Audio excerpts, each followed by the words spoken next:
Hello, welcome back to Rev Endurance Sports and another edition of Bike Profiles. Today, we are going to profile the Bianchi Infinito. And there it is, there's the shot of the entire bike. This is one of their best-selling bikes, if not their best-selling bike. And this is the CV version, which has countervail, and it's the higher-end version of the Infinito. There is an Infinito XE, which does not have countervail, and it's at least $1,000 to $1,500 more affordable. And so this is the top of the line frame, Infinito frame, and it is spec'd extremely well. Extremely well. This particular bike is the Ultegra Di2 version, 12-speed edition. So this has all the latest Ultegra componentry on it. So let's start from the front of the bike and work our way back. So you can see here we have the Ultegra shifters, and if you're not familiar with the way the new Di2 system works, these shifters are powered by a coin cell battery, so just a very common type of battery you could find at your pharmacy. And then that sends a signal to these two derailleurs with an internal battery in the seat post. But we're gonna work our way back. But the reason I mention that is you only now have to worry about your hydraulic hoses, right? So your hydraulic hoses, one going right there to the fork, and the other going on its way to the rear caliper. So, you know, this is not a fully integrated type of cockpit, and I know that a lot of people like that, but it just becomes a real nightmare for, well, first for the mechanics to work on it, but second, the bill that is then forwarded, the invoice that is made to the consumer. And I apologize for that yard work, but that's like way across the street from us, and if you can hear that, I apologize for that. But one thing I wanted to point out, this is a Bianchi branded handlebar, and this is a Bianchi branded stem. And I'm not a fan of this type of stem, and that's because I can't flip this stem in the other direction. So a lot of times in bike fitting, just by flipping a stem in one orientation or the other, you can solve a lot of fitting issues without the customer having to incur any additional cost. But in this case, we either, well, I don't know, because see, with these spacers here, I think we are pretty much stuck with having to get stems from Bianchi. So if we need a shorter stem, longer stem, more rise or fall, we're probably, it looks to me like this is going to be just a Bianchi setup only. But hey, you know, it's all part of making an aesthetically pleasing bike, and this is what they chose to do. So you can see that the top cap here shapes, and let me move the handlebars so you can see how that would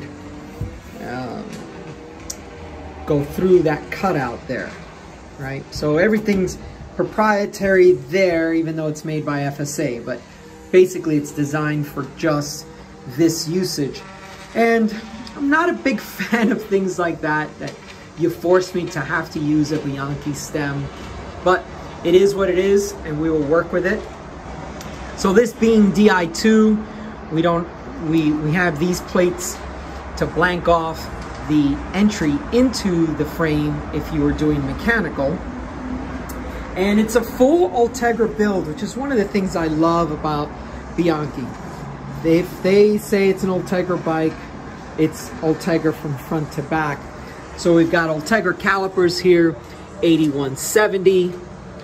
We've got the fulcrum, the Ultegra rotor, But now we go to a fulcrum wheel, and this wheel's fairly deep.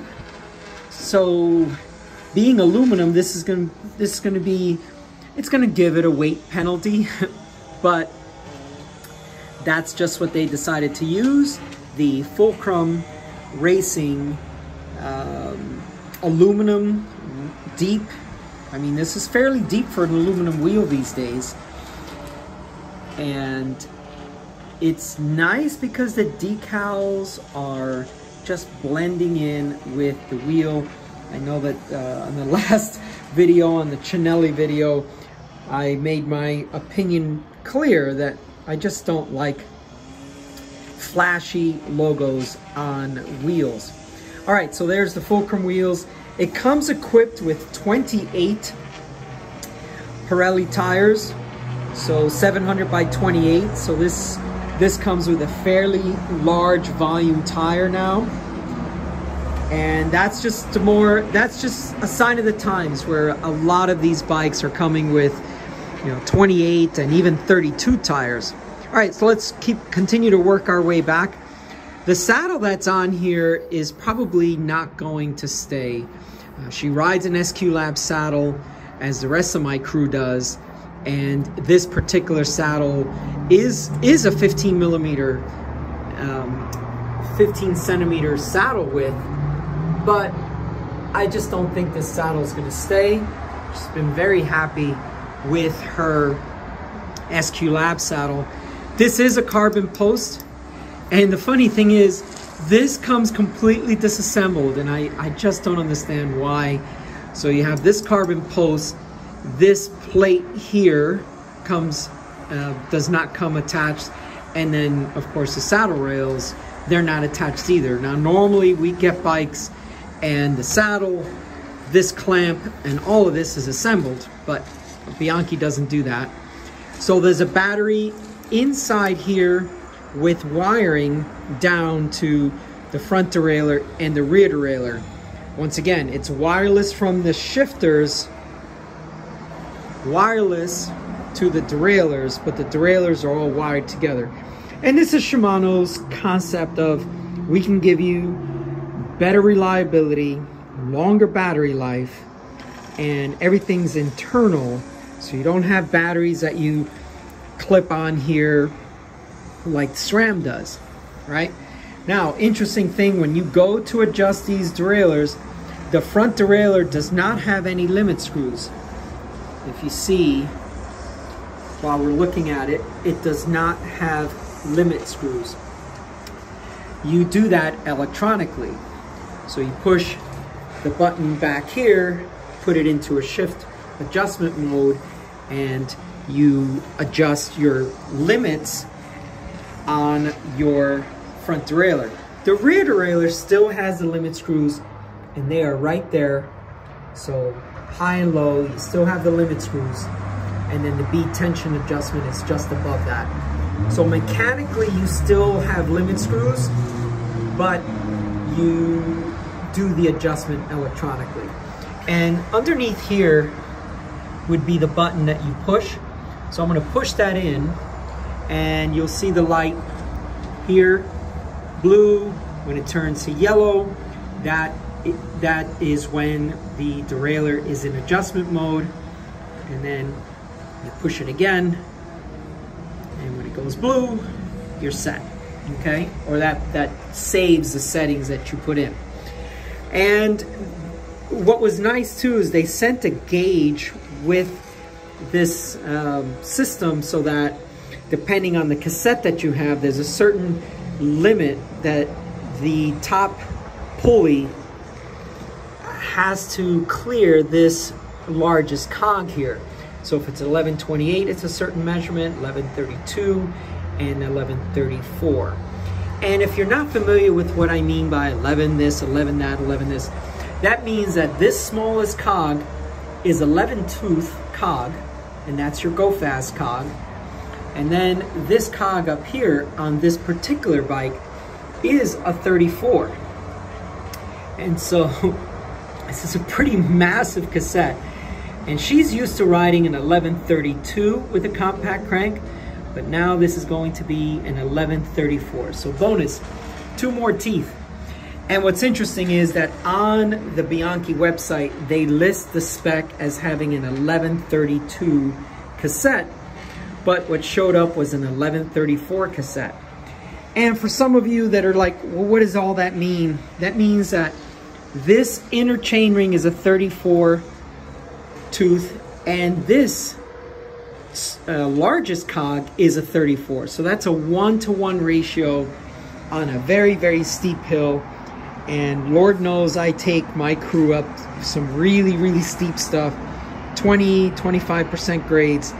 And this will be a huge asset for her, even though she's a very strong climber, but it'll be a huge asset for her to have a 34 front and a 34 rear. And yeah, I mean, she doesn't have the old saying of it's better to have it and not need it than need it and not have it. So sometimes you may have a 34 and you're like, well, that's really a big cassette, I really don't need it. But that's great. You don't have to use it until the day comes that you find yourself on something very, very steep and you just need that extra help to get up. All right, so once again, this is the Bianchi Infinito. This is the CV version, the top of the range frame. This is an Ultegra Di2 12-speed group set, complete from front to back. The seat post is carbon. The stem and the handlebar are aluminum. I don't know if I mentioned that earlier. And these pedals are just on here so I could build a bike and test ride it. So she has power meter pedals that we will put on here like the rest of my crew as well. So this is, I think I mentioned it, maybe not, but you know, Bianchi carries the same colorways for a couple of years. They don't really have like a 2021 bike or a 2022. It's just one colorway for a couple, 2-3 years, and then they switch the colorway. So this is a brand new bike, but you know, it's probably a 2021 color scheme that they've just carried forward. All right, that's all for today. If you like these bike profiles, please let me know. I've had some comments on the last Chanelli that I posted. Someone saying, yes, I do like bike profiles. Please keep doing them. Well, I will keep doing them as long as there is an audience for them. All right, thank you so much for tuning in. Please like and subscribe, and we will see you up the road.